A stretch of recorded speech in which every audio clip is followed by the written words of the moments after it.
지금 저기 보이는 본관이 당시 윤동주가 수업을 들었던 문과대학 수업을 했던 곳이라고 알고 있는데, 그리고 또 함께 요 앞에서 동기들과 찍은 사진도 유명하지요. 학생으로서 윤동주는 어떤 사람이었나요? 윤동주가 스스로 자신의 성정에 대해서 남긴 산문 기록은 없고요.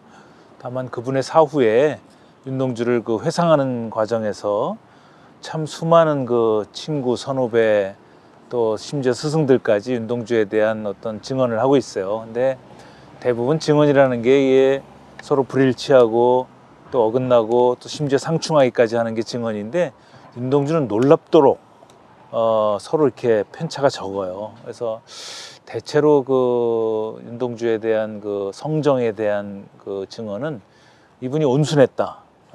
그리고 아주 밝고 긍정적이었다는 겁니다. 그리고 약간 또 이채로운 것은 이분이 뭐 축구도 좋아했고요. 방과 후에는 당시 본정통인 충무로 나가서 영화 감상이나 클래식 감상도 잘했고, 그리고 또 때가 되면은 친구들하고 이렇게 마실도 가고 이러는 걸로 봐서는 그 온순함 못지않은 또 청년의 그 어떤 능동적인 그런 것도 있었던 것 같아요. 그러나 무엇보다도 그는 사색적이었다는 것이 아마 시인으로서의 성정을 얘기해 주는 것 같고요. 윤동주는 그 성적은 아주 우등생은 아니었던 것 같아요. 근데 당시에 조선어도 일본어도 다 배웠는데 조선어 성적이 가장 탑 클래스였던 것이 이제 기억이 나고요. 그래서 윤동주가 가졌던 뭐 무의식까지 우리가 다 예단할 수는 없지만 이곳에 와서 아주 스스로는 갈등하면서 행복해 하지 않았을까, 이런 생각을 합니다. 그리고 당시 연희전문 그 교수진이라는 게 당시 그 사립대학 전체를 통틀어서도 가장 민족주의자들이 집결해 있었고, 그리고 한국어로 조선어로 교육을 받았기 때문에 윤동주가 그 학업에 집중했던 어떤 밀도랄까, 이런 건 아주 강했었다고 할 수 있겠습니다. 윤동주가 2학년, 3학년 때는 뭐 대단한 작품을 쓰진 않지만 그 4학년 때 또 이제 일본 가기 전에 또 일본 가서 썼던 걸작들의 밑거름이 여기에서 이루어지지 않았을까, 그런 짐작을 해보게 됩니다. 2학년 때 이제 본격 수업을 들으면서 여러 시인들의 시집을 봤다고 들었는데, 뭐 정지용과 백석이 있을 텐데, 그런 시집들을 읽으면서 이제 윤동주가 2학년 때 썼던 시들이 있을까요? 네. 그 윤동주는 아마 돌아가실 때도 학생이었고, 아마 명동소학교 다닌 이후로 학적이 끊이지 않는 학생이었어요. 그러니까 배우는 사람이라는 그 뜻을 아주 그 몸으로 실천하신 분인데, 그래서 서양 고전이나 또 한국의 어떤 근대 고전들을 섭렵하면서 그것을 배우고 따라하고 모방하고 흠모하고 또 결국 넘어서는 그런 드라마를 보여줌으로써 선행 시인들과 후행 시인이 어떻게 좋은 관계를 가질지를 아주 보여주는 대표적인 법례라고 생각합니다. 그 중에 대표적인 분이 이제 정지용과 백석이죠. 그래서 그분들 영향을 입으면서 이제 발전해 가는데, 2학년 때 썼던 대표작으로는 우리에게 잘 알려진 자화상이라는 작품이 있고요. 그리고 어떻게 보면 연애시 같은 소년이라는 아주 아름다운 깔끔한 시가 있습니다. 윤동주가 이제 이곳에 와서 하나는 이제 자기 자신에 대해서 주목한 흐름이 하나 있고요. 또 하나는 그 순이라고 하는 윤동주 씨의 3번 나오는 그 고유명사를 부름으로써 어떻게 보면 이성의 눈을 뜬 것이기도 하고, 어떻게 보면 타인을 이제 자기 말고 1인칭 말고 소중한 2인칭을 발견해가는 그런 과정이, 그 새로운 길엔 그냥 아가씨라고 나왔지만 이번에 순이라고 하는 아주 맥락을 갖춘 소녀가 나옴으로써 윤동주가 2학년쯤 되면 그런 그 자기 자신에 대한 발견, 그다음에 2인칭의 발견, 이런 것을 이루어가는 게 아닌가, 이렇게 짐작해 볼 수 있어요. 2학년 때가 이제 본격 시작을 시작하게 되는 어떤 시기라 볼 수 있을까요? 그렇겠죠. 윤동주는 자기 자신의 정보를 정리해 놓은 문헌이 없기 때문에 그 윤동주의 친구들, 말하자면 그때 기숙사 동기였던 강처중이나 송몽규, 혹은 이제 김삼불, 동기였던 유영 선생 같은 분, 그다음에 후배였던 장덕순 교수, 또 이제 서울에 왕래했던 라사행 선생이나 또 윤영춘 교수 같은 분들이 윤동주하고 만났던 기록을 아주 소상하게 기록해놨어요. 지금 보면 아주 오래된 기록이지만 사실 윤동주가 41년에 겨울에 졸업하니까 사실 윤동주 죽고 나서 그때 증언은 한 6, 7년 정도의 상거를 가지고 증언하는 거라서 아주 오랜 기억은 아니기 때문에 사실적인 충실성이랄까 이런 거는 믿을만 하거든요. 그러니까 그분들의 증언들을 보건대 윤동주가 이곳에서 시인 윤동주의 발돋움을 했던 시기가 바로 2학년, 3학년 무렵이 아닌가 이런 느낌을 갖고 4학년이 되면 이제 시인 윤동주가 피어나죠. 정말 아름다운 걸작들을 많이 씀으로써 정말 시인의 반열에 오르게 되는 게 4학년 때라고 할 수 있을 것 같습니다.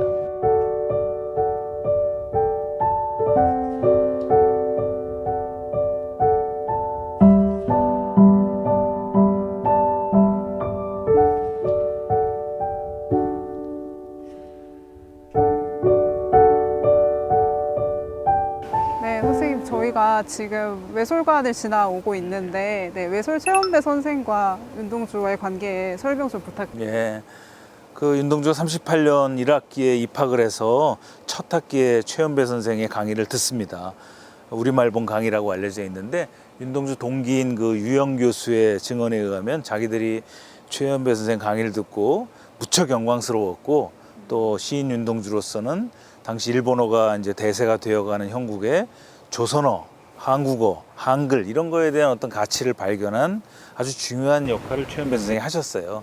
그래서 그런 역할이 이제 사제 간의 인연이 하나 있고 또 하나는 이제 윤동주가 이제 일본에서 돌아가시고 나서 첫 시집을 정음사라는 출판사에서 내는데 네. 이곳 시집을 정음사는 바로 최연배 선생이 설립한 출판사고요.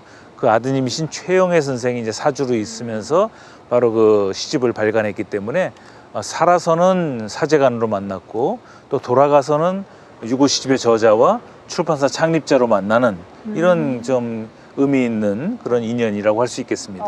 네.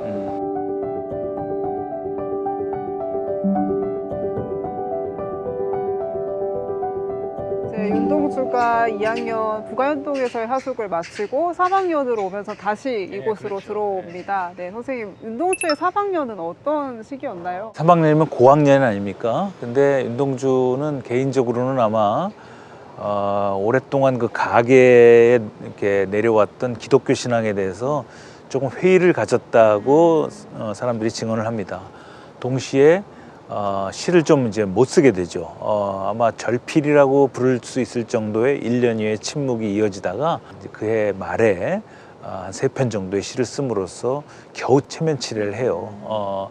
그 작품 중에 하나가 이제 병원이라고 하는 아주 중요한 작품인데 내가 아파서 병원에 갔더니 젊은 의사는 나의 병을 모른다 한다.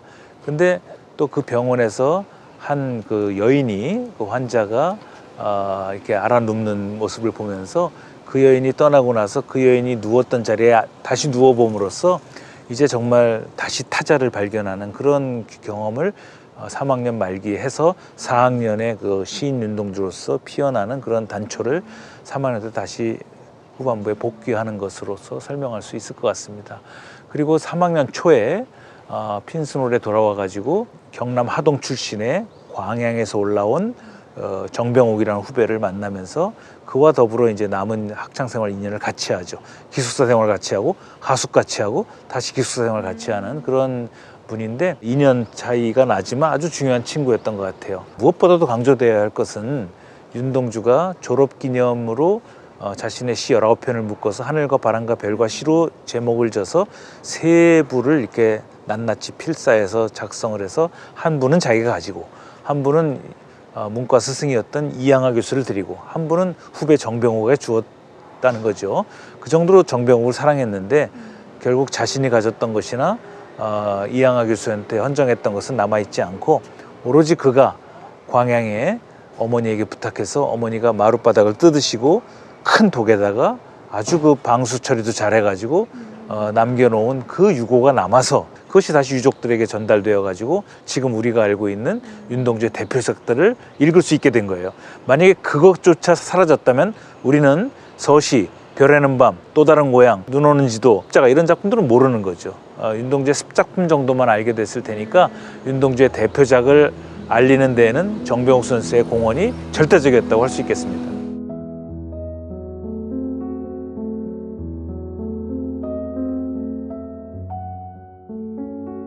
졸업을 하게 되는데 졸업이 좀 당겨지게 됩니다. 예. 그 당시 사회 분위기와 관련이 있을까요? 윤동주가 정상적으로 하면은 42년 3월쯤에 졸업을 했어야 되는데 한 졸업이 3개월 땡겨져요. 그래서 41년 12월에 이제 졸업식을 치르게 되죠. 지금 윤동주 기념관에 보면 사과모를 쓴 그 동기들, 윤동주, 송몽규, 강처종, 김삼불 사진이 아주 참 미소년들이 다 전시되어 있는데, 그 까닭은 뭐 그 해에 터진 태평양 전쟁 때문에 모든 학교들이 다 이렇게 땡겨지는 일이 생긴 거죠.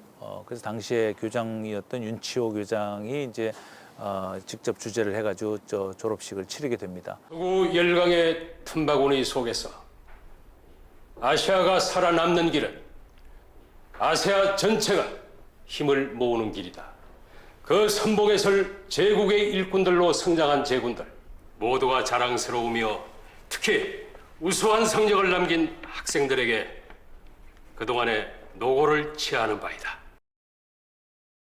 윤동주가 졸업을 하고 나서 이제 42년 4월에, 그러니까 그 이듬해 4월에 일본의 립교 대학을 들어가는데, 그 송우회 선생이 윤동주 평전에 보면 사실 가고 싶었던 대학은 제국 대학이었는데 그 여러 형편으로 맞지 않아서 립교 대학을 들어가게 돼요. 근데 일본을 가게 되면은 지금의 패스포트, 말하자면 도항 증명서가 필요한데 거기에 일본식 이름을 기재하게 돼 있죠. 그래서 윤동주도 자기 이름을 윤동주에서 평소동주라는 이름으로 바꿔서 기재를 하게 됩니다.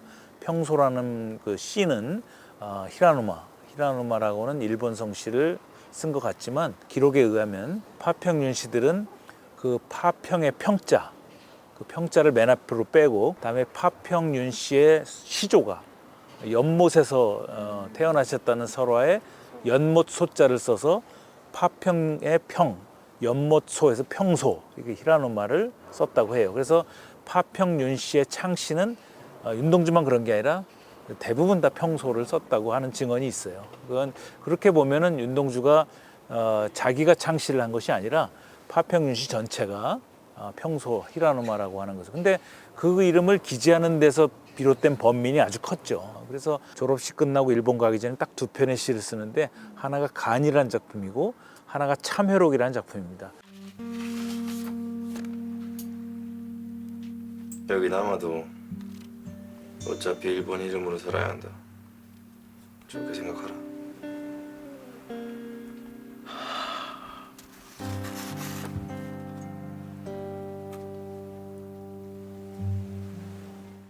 참회록은 뭐 중세 때 성 어거스틴도 쓰고, 다음에 뭐 러시아의 톨스토이도 썼던 종교적인 용어죠, 사실은. 근데 윤동주의 참회록은 아주 실존적이고 이분 특유의 그 부끄러운 브랜드를 일본에 가기 직전에 느낌을 담아서 아주 대표작으로 지금 남아있는 작품입니다. 그걸 이제 4학년 말엽에 쓴 거죠. 이 4학년을 정리하는 그 작품, 참회록이라는 작품을 우리 전승민 씨가 한번 낭송해줘도 좋을 것 같습니다. 자, 한번 읽어보겠습니다. 참회록. 파란 녹이 낀 구리 거울 속에 내 얼굴이 남어 있는 것은 어느 왕조의 유물이기에 이다지도 욕될까. 나는 나의 참여의 글을 한 줄에 줄이자 만 24년 1개월을 무슨 기쁨을 바라 살아왔는가. 내일이나 모레나 그 어느 즐거운 날에 나는 또 한 줄의 참회록을 써야 한다. 그때 그 젊은 나이에 뭐 그런 부끄러운 고백을 했든가. 밤이면 밤마다 나의 거울을 손바닥으로 발바닥으로 닦아보자. 그러면 어느 운석 밑으로 홀로 걸어가는 슬픈 사람의 뒷모양이 거울 속에 나타나 온다. 마지막에 그 어느 운석 밑으로 홀로 걸어가는 슬픈 사람의 뒷모양이, 사실 거울을 마주 보면 뒷모양이 나올 수 없죠. 앞모습만 보이는데 그 거울 속의 뒷모습을 보고 가는 거울은 실제적인 피사체가 아니고 윤동주가 바라본 스스로의 뒷모습이니까 아주 외롭고 높고 쓸쓸한 그런 모습을 보인 아주 명편이라고 생각됩니다. 그렇게 성숙한 시를 쓴 윤동주가 일본으로 건너가게 되죠. 네. 이제 4학년 생활은 이제 서초터로 옮겨서 한번 나눠 보도록 하겠습니다.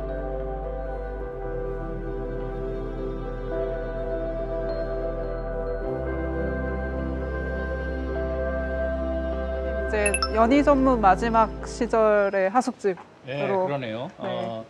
이게 41년 5월에서 8월까지 3개월 여기서 묵는데 이 종로구청에서 잘 관리해가지고 이렇게 태극 마크와 저 동판을 새겨놨을 거예요. 네. 이게 집이 원형은 아니고 이제 터반, 여기 이제 터만 위치. 여기가 확실하다. 네. 옛날에 건물이 여기 사진이 나오네요. 여기로 산책을 많이 했을 것이고 인왕산까지 갔을 거고.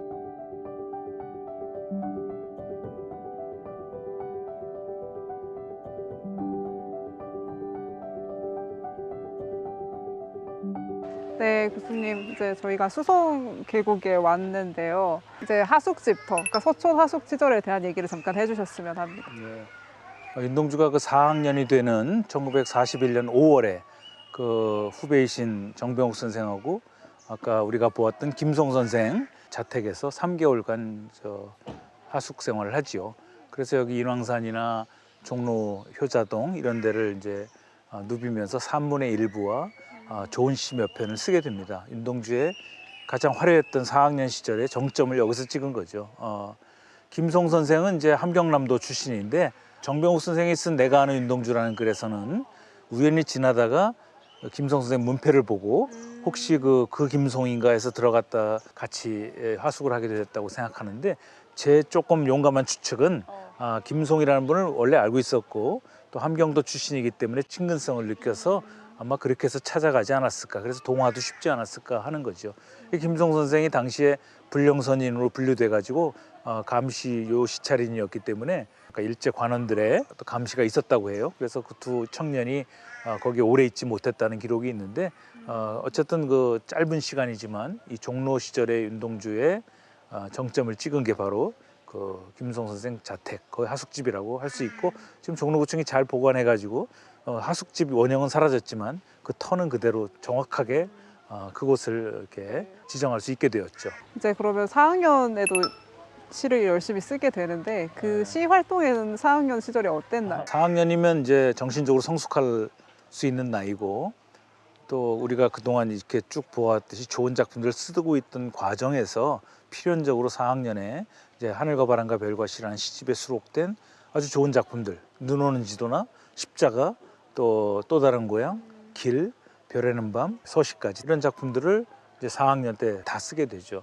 그래서 4학년 때 일화라면 이런 게 있어요. 고해 41년 4월호에 문장이라는 잡지가 있습니다. 우리나라 아주 유명한 잡지죠.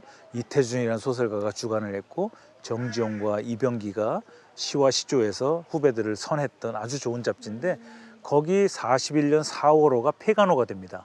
일제의 그 압력에 의해서 한국의 잡지들이 다 폐간되는데 그 폐간호가 41년 4월호인데 거기에 어떤 작품이 실리냐면 그 유명한 백석의 흰 바람백이 있어라는 비교적 긴 한국 최고의 서정시가 실려요. 근데 그때가 윤동주로 치면 4학년 개학하는 달이에요. 윤동주는 문장과 인문평론이라는 잡지를 다 구독할 정도로 독서열이 컸어요. 제가 한번 상상을 해보면 문장 4월호를 윤동주가 보았을 겁니다. 자기가 흠모했던 시집을 구할 수 없어서 필사했던 백석이 만주에서 보낸 신작을 읽으면서 감동했을 거예요. 흰 바람백이 있어를 보면서 감동하고 선배가 오랜만에 발표한 신작에 전율했을 겁니다. 그러고서 묻어두고 7개월 후에 41년 11월에 별에는 밤을 쓰는 겁니다. 별에는 밤과 흰 바람백이 있어는 아주 친연성이 높은데 이를테면 흰 바람백이 있어는 시인의 시선에 그 바람벽에 스크린 효과를 가져서 글자들과 영상들이 지나가는 데 비해서 윤동주는 그 바람벽을 밤하늘로 바꿨죠. 백석은 한 사람 한 사람 한 사건 한 단어가들이 다 들어왔지만 윤동주는 거꾸로 사물에게 이름을 붙여갑니다. 하나하나 거꾸로 역방식을 택한 거죠. 그리고 거기 라이너 마리아 릴케와 프란시스 잠은 그대로 그 백석이 호명했던 시인들을 불러왔고 백석은 초승달과 바구직국과 짝새와 당나귀라고 하는 아주 볼품없는 약소자들을 호명했지만 윤동주는 비둘기, 강아지, 토끼, 노새, 노루 이 5 짐승들을 불러요. 그들을 내가 하나하나 불러보는 건데 비둘기, 강아지, 토끼, 노새, 노루 이 5 동물은 윤동주가 그냥 생각해낸 5 짐승이 아니고 백석의 사슴에 다 나오는 짐승들을 부른 겁니다.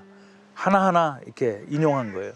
그러니까 이 시는 요즘 유행하는 말로 백석에 대한 오마주이자 백석이 가난하고 외롭고 높고 쓸쓸한 존재자로서의 시인론을 말한 것에 비해서 윤동주는 거기다 초월성을 부여해서 그러나 겨울이 지나고 나의 별에도 봄이 오면 무더미에 파란 잔디가 피어나듯이 내 이름자 묻힌 언덕 위에도 자랑처럼 풀이 무성할 계외다라고 노래함으로써 백석을 수용하고 넘어서는 아주 아름다운 선행 시편과 후행 시편의 관계를 보여줘요.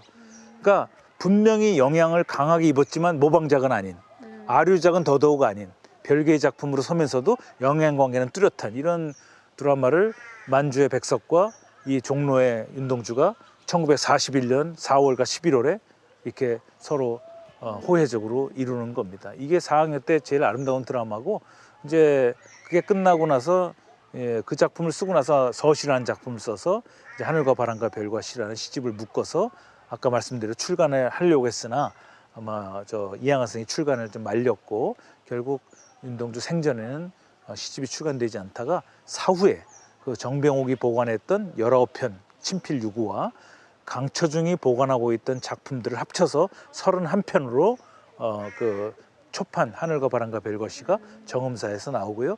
1955년에 그의 10주기를 맞아서 월남하실 때 여동생이신 윤예원 선생이 들고 오신 창작 노트, 습작 노트를 합쳐서 이제 두툼해진 윤동주 재판본이 55년 나옴으로써 우리가 윤동주의 전모를 알게 되었고요.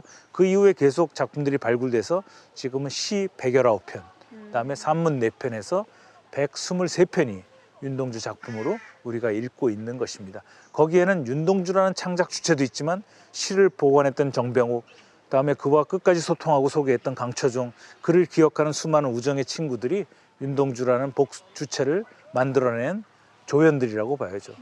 역시 기억은 집단 기억이 만들어내는 거예요. 근데 이 집단 기억이 충돌도 상충도 없이 이렇게 훌륭한 전범을 만들어내는 것은 윤동주가 그만큼 훌륭하게 산 거죠. 그런 기억을 이곳에서 재현할 수 있지 않을까, 그런 생각이 듭니다. 이 수성계곡은 물숫자에 소리성자예요. 그러니까 물소리만 들리잖아요. 가끔 까마귀 소리도 들리지만, 근데 이 물소리라고 하는 것이 꼭 윤동주가 산골물이라는 아주 아름다운 동시가 있습니다. 그러니까 윤동주는 이 자연의 소리를 그가 믿는 신의 소리로 생각했고, 이 문명의 첨단인 식민지수도 경성에 와가지고 이제 북한도를 발견하고 그러면서 우주적인 시인으로 이렇게 확장해가는 것이 별에는 밤에서 서시, 그걸 완성했던 4학년 늦가을 무렵이 아닌가, 이런 생각을 해서 이쪽 종로는 짧았지만 윤동주 문학의 클라이맥스가 이곳에 있었다라고 말할 수 있을 것 같습니다. 교수님 설명을 들으니까 특히 저는 되게 감명 깊었던 것이 백석과 일면식도 없는 저 멀리 있는 경성과 만주에 있는 그 두 사람이 온전히 글 하나로 이렇게 서로 영향관계를 형성하고 쌓고 나아가는 걸 보면서 너무나 인상적이었습니다. 네, 교수님, 그럼 이제는 저희가 문학관 쪽으로 한번 이동해서 윤동주 문학관에 갈 차례죠. 네, 보겠습니다.